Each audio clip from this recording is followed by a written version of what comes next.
Umiling sa International Criminal Court o ICC ang Office of the Public Counsel for Victims na desisyon na po yung assessment sa kalusugan naman ni dating Pangulong Rodrigo Duterte para humanap sa pagdinig na kinakaharap na kasong Crimes Against Humanity. Nais din po nilang magtalaga na ng petsa para sa confirmation of charges na ilang beses na ring ipinagpaliban. Sa panayam ng programang Buena Manong Balita, sinabi ni ICC Assistant Counsel Attorney Cristina Conti na sana'y makita nilang may pinagbabatayang ebidensya ang mga magiging desisyon ng pre-trial chamber. Lalo't natapos na po ang issue kung sino po ang ekspertong titingin sa kalusugan ng dating Pangulo. Inaasahan po sa Enero po ng susunod na taon, ilalabas na ng ICC ang kanilang desisyon sa naturang issue.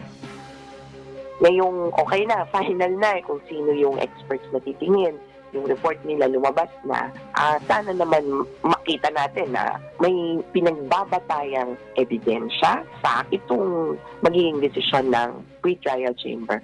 Malamang sa malamang January na. Kung fit to stand trial o kaya ba niyang tumayo o harapin yung kaso laban sa kanya. Tinig po ni ICC Assistant to Counsel Attorney Cristina Conti.